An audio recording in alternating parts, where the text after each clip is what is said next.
Good morning. On behalf of the Seattle Betsuin Buddhist Temple, welcome to today's Sunday service. To those of you joining us in the Hondo and also to those of you joining us online, welcome. Please pause and reflect before today's ringing of the kancho. Following the ringing of the kancho, please join the ministers in chanting Sambutsuge, found on the screen and on page 79 in the Purple Service Book.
가교유쇼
Namanda, Namanda, Namanda, Namanda, Namanda, Namanda, Namanda, Namanda.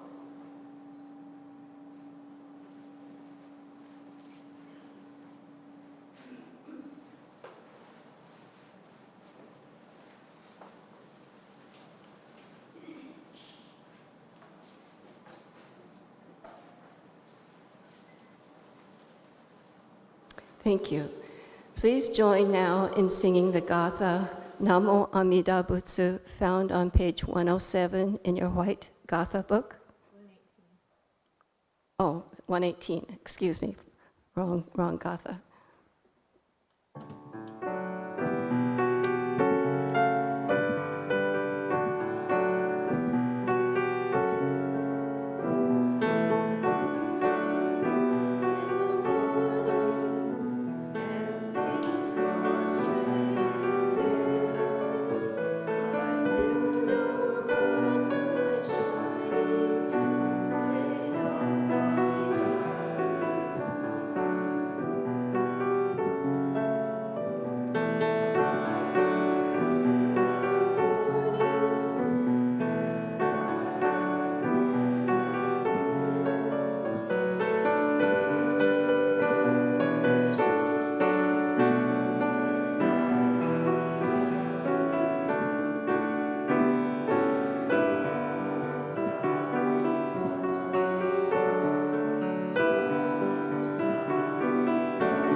Please stand for the reading of the threefold refuge.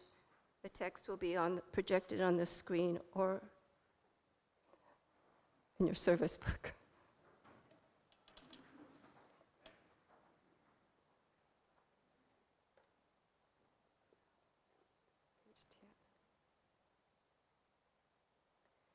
Difficult is it to receive a human form. Now we are living it. Difficult is it to hear the Dharma of the Buddha. Now we hear it. If we do not cross over to the truth in the present life, in what life shall we cross over? Let us, with sincerity and true reverence, take refuge in the three treasures of the truth. I take refuge in the Buddha. May we, together with all sentient beings, awaken to the great way of enlightenment and to the unsurpassed intent of Amida Buddha. I take refuge in the Dharma. May we, together with all sentient beings, enter the storehouse of the Dharma, becoming like the wisdom ocean. I take refuge in the Sangha. May we, together with all sentient beings, become units in true accord, in harmony with all things. The peerless, profound, and wondrous Dharma is rare to encounter, even in many hundreds and thousands of kalpas. Now we are privileged to hear and receive it. Let us thoroughly understand the true meaning of the Tathagata's teaching. Namo Amida Butsu, Namo Amida Butsu, Namo Amida Butsu, Namandabs, Namandabs, Namandabs. Please be seated.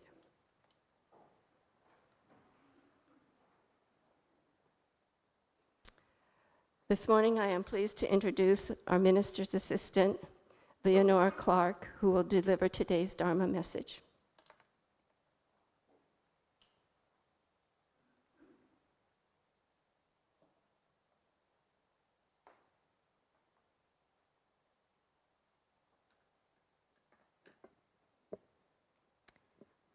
Please join me in Gasho.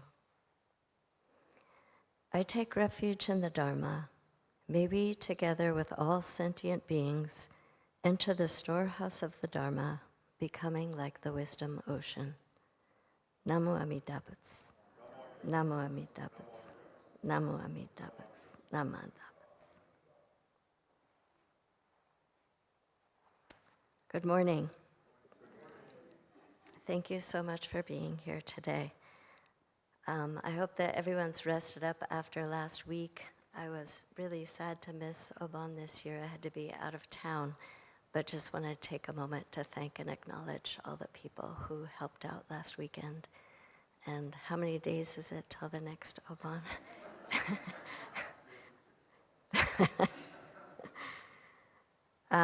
My talk today will be on a subject that is very near and dear to my heart, and that is the Seattle Betsuin Library. Most of you have heard me harping on this project for some time now, so bear with me while I talk about it both during my Dharma talk now and then again during Dharma exchange afterwards. In this first part, I will focus on the significance of books and texts in our Jodo Shinshu tradition. And then during Dharma exchange, Reverend Castro and I will talk about some of the decisions that were made during the actual construction of the new library and how they relate to the ethos of the eco-sangha that we're trying to build here at the Betsuin. So I'm sure that all of you recognize the quote that I started with. We've said it twice today now. It's from the Threefold Refuge. Each week we say these words together, making a promise to take refuge in the storehouse of the Dharma, becoming like the wisdom ocean. But while we're saying these words, do we ever stop to wonder what the storehouse of the Dharma is? If you think about it, in the context of our Betsuin, the Betsuin Library is probably the closest thing we have to a storehouse of the Dharma. The library is a space where all the teachings, secrets, and stories of our tradition are kept. I understand, of course, that not all of us will read all of the books in our library. Most of us will never even skim or lay hands on most of them. Likely, none of us will become a wisdom ocean. But I think it's important to aspire to know more about the Dharma, and the library offers us the potential to do so. We are storing a written record of what the Buddha, Shinran Shonin, and Master Renyo taught, and maintaining that written record is one of the things that makes our space sacred. We are not the first to feel that these texts are sacred, and I want to tell you a story that illustrates the historical importance of preserving the written Dharma in our tradition. A long time ago, in the year 1474, in medieval Japan, Renyo Shonin sat down to write a letter one evening at his temple in Yoshikaze. As he was writing, a fire broke out, and Renyo Shonin and his disciples ran outside, narrowly escaping the flames.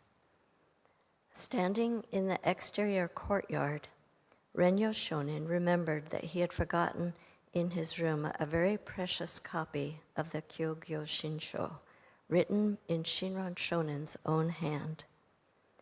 For those of you who are not familiar with the Kyogyo Shinsho, it is the major text written by Shinran Shonin. When one of his disciples, Honkobo Ryoken, heard this, he felt impelled to go back to retrieve the text, and he rushed back into the building.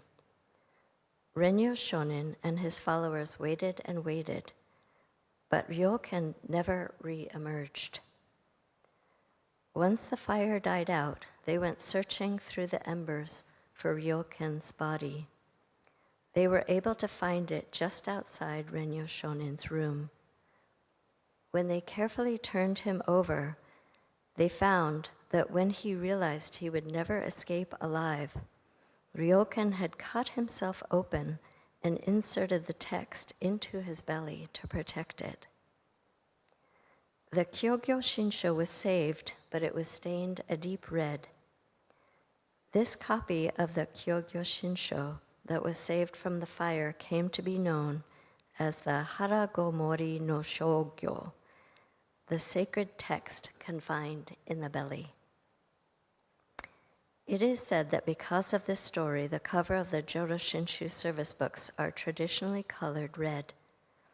And I wanted to show you an example of that we have right here.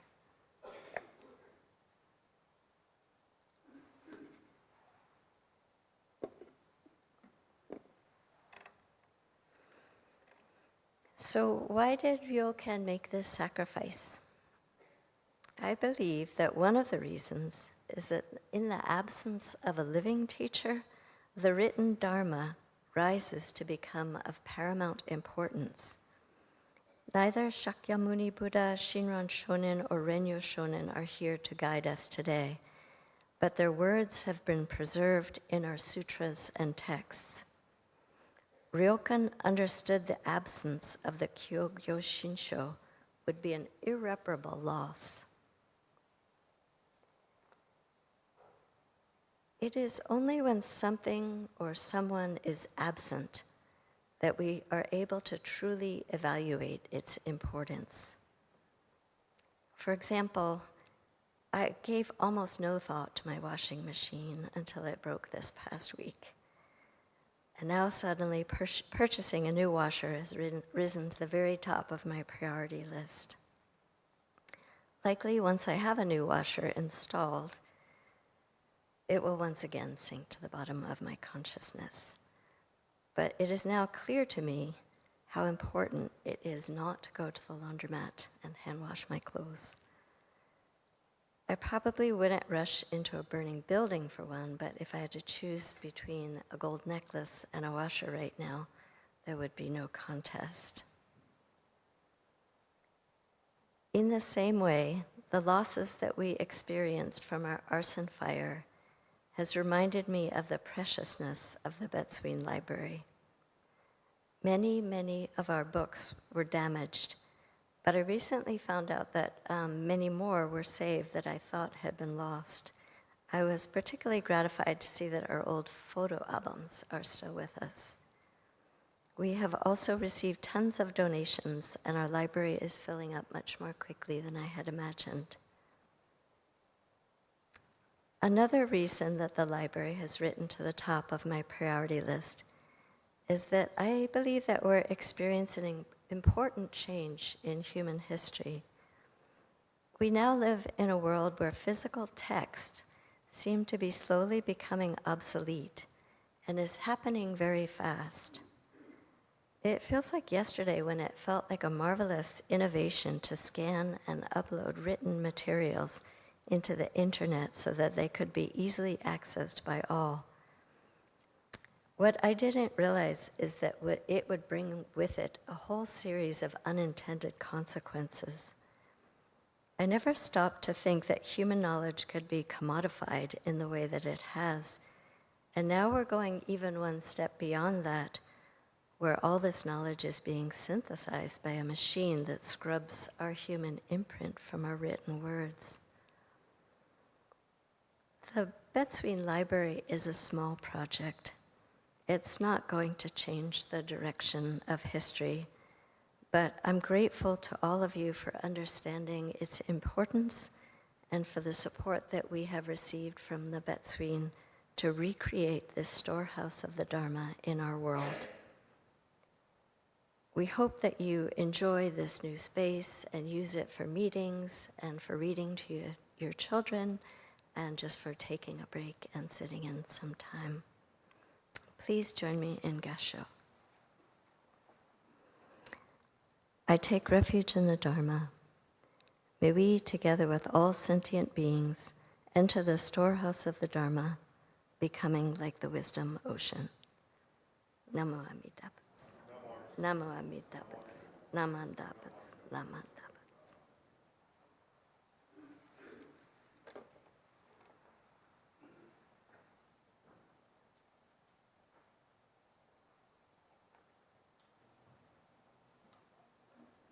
Thank you, Leonora, for your very interesting, informative message today. Please stand for the singing of Ondok-san 2, found on page 107.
Namo Amida Butsu, Namo Amida Butsu, Namo Amida Butsu, Namandabs, Namandabs, Namandabs. Thank you. Please be seated.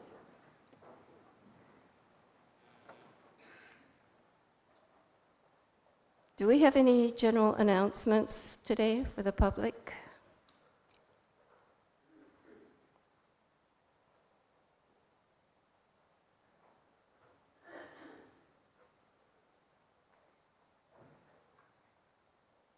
Hello, on behalf of the Archives Committee, we have a project that we've started for the 125th Betsuin anniversary, which we plan to celebrate in November.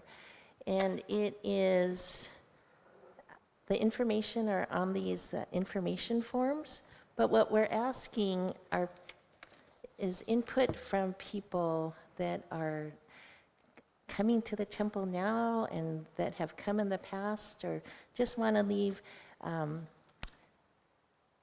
their thoughts on the Betsuin. So there's only 5 things to fill out. The first one is favorite memory. The second one is my wish for the Seattle Betsuin. The third is family who attends and who have attended, your name and the date, and an email so that we can stay in contact. And what we plan to do is to have these responses put into the time capsule that we want to collect information and memorabilia from the Betsuin for this. So there is a QR code on here. There's the physical papers that can be dropped into the boxes. The boxes are located in the foyer and over by the Memorial Hall. And so we plan to collect these by October. So you can take some for, it's just a paper. So you can take a few, you can share it with your family and some friends. And we just really hope that we can get some good responses and give people an opportunity to reflect on what the Seattle Betsuin has meant to them. So thank you.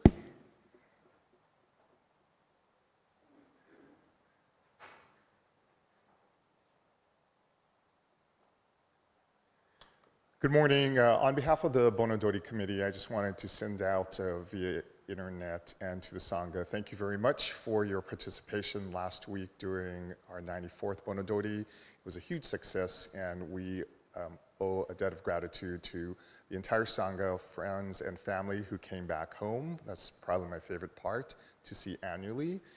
But thank you very much for supporting us, and we look forward to seeing you next year.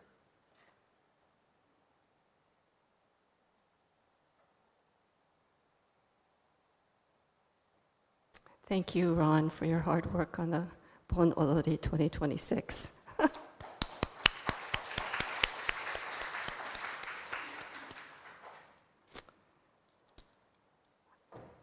This will conclude our service for today. Please join us again next week. And if you'd like more information on our temple, please visit our website.